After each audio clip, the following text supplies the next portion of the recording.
Millennium, Hindi व्याकरण तथा रचना 8। पाठ 2, वर्ण विचार। इन चित्रों में एक भगत और एक रथ दिखाया गया है। भग, अ, गर, अ, ये सब वर्ण है और भगत शब्द। ऐसे ही र, अ, थ, अ, ये वर्ण है और रथ शब्द। किसी भी भाषा को सुनने, बोलने, लिखने तथा पढ़ने के लिए ध्वनि समूहों का उच्चारण करना पड़ता है। जब हम बात करते हैं तो हमारे मुख से कुछ ध्वनियां निकलती हैं। व्याकरण में ध्वनि का अर्थ वर्ण होता है। जैसे वर्ण की निम्नलिखित 3 विशेषताएं होती हैं। 1. वर्ण भाषा की सबसे छोटी इकाई है। 2. इनके और खंड करना संभव नहीं है। 3. वर्णों के सार्थक मेल से शब्दों की रचना होती है। भाषा की सबसे छोटी इकाई जिसके और खंड नहीं हो सकते, वर्ण कहलाती है।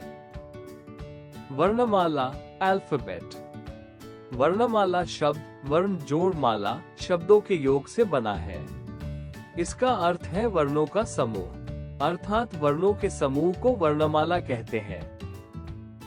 क्या आप जानते हैं, सभी अव्यक्त ध्वनियां जो मुंह द्वारा संभाषित न हो, वर्ण नहीं हो सकती। स्वर, वावल।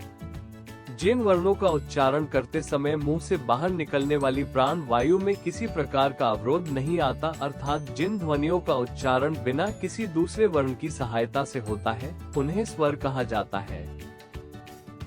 स्वर संख्या में 11 होते हैं। अ, आ, ई, उ, री, ए, ओ, ओ।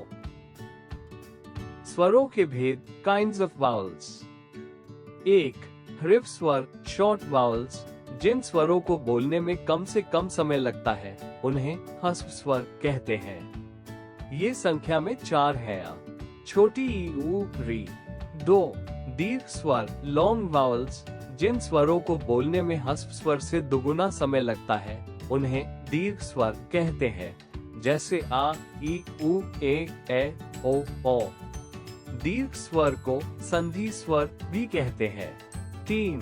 प्लूत स्वर, लॉन्गर वावल्स। जिन स्वरों को बोलने में ह्रस्व स्वर से तिगुना समय लगता है, उन्हें प्लूत स्वर कहते हैं। प्लूत स्वर दीर्घ स्वरों को बोलने में अधिक समय लगाकर बनाया जा सकता है। इनका प्रयोग संबोधन में होता है, जैसे राम, ओम। व्यंजन, कॉन्सोनेंट्स। व्यंजन वे ध्वनियां हैं जिनका उच्चारण करते समय प्राण वायु का प्रवाह रुकता है या घर्षण होता है। व्यंजनों को बोलने के लिए स्वरों की आवश्यकता होती है, इसलिए इन्हें स्वरों के साथ मिलाकर बोला जाता है। जैसे क जोड़ा इक्वल्स क, पर जोड़ा इक्वल्स प। जब किसी व्यंजन को बिना स्वर के दिखाना हो, तो उसके नीचे दाईं ओर एक तिरछी रेखा लगाई जाती है, जिसे हलंत या हल कहते हैं। हलंत लगने पर वो स्वर रहित व्यंजन बन जाता है, जैसे क, खर, गर, घर। चिन्ह, वाक, स्वयं आदि शब्दों में हलंत का प्रयोग होता है, इसलिए ये स्वर रहित व्यंजन वाले शब्द है। व्यंजन के भेद। 1. स्पर्श व्यंजन, म्यूट्स। वे व्यंजन जिनके उच्चारण में मुंह के 2 भाग पूरी तरह स्पर्श करते हैं। इनकी संख्या 25 है और ये क, च, ट, त, प वर्गों में विभाजित होते हैं। इन्हें मूल व्यंजन भी कहा जाता है। 2. अंतःस्थ व्यंजन, सेमी वावल्स। इनके उच्चारण में जीभ मुंह के किसी भाग को पूरी तरह नहीं छूती और प्राणवायु भी कम समय रुकती है, अतः ये अर्ध स्वर जैसे लगते हैं। इनकी संख्या 4 है, य, र, ल, व। 3.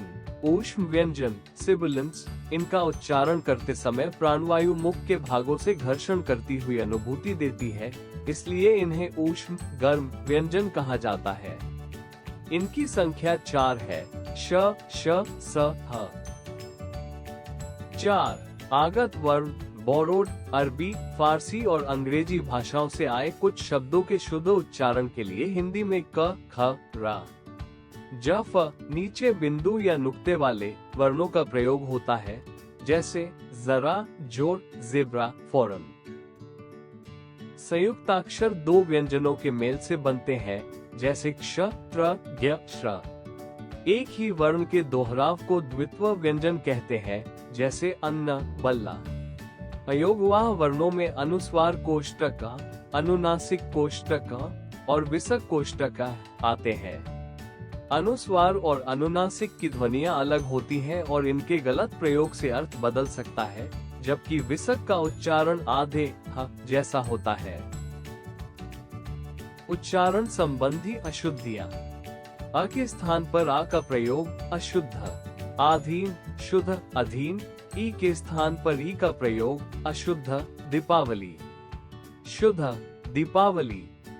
उ के स्थान पर उ का प्रयोग अशुद्ध, वस्तु, शुद्ध, वस्तु। औ के स्थान पर ओ का प्रयोग अशुद्ध, नौकर, शुद्ध, नौकर। बलाघात व प्रकार। बोलते समय किसी अक्षर या शब्द पर जो बल दिया जाता है उसे बलाघात कहते हैं। 1. शब्द बलाघात। जब किसी शब्द को बोलते समय उसके किसी अक्षर पर विशेष बल दिया जाता है उसे शब्द बलाघात कहते हैं। जैसे किनारा में की पर और खिलवाना में वा पर जोर पड़ता है। 2. वाक्य बलाघात। जब किसी वाक्य में किसी विशेष शब्द पर जोर देकर बोला जाए तो उसे वाक्य बलाघात कहते हैं। जैसे वाक्य उसने मोहन को पुस्तक दी में अलग अलग शब्दों पर जोर देने से अर्थ बदल जाता है। कौन दिया, किसे दिया और क्या दिया, ये बलाघात से स्पष्ट होता है।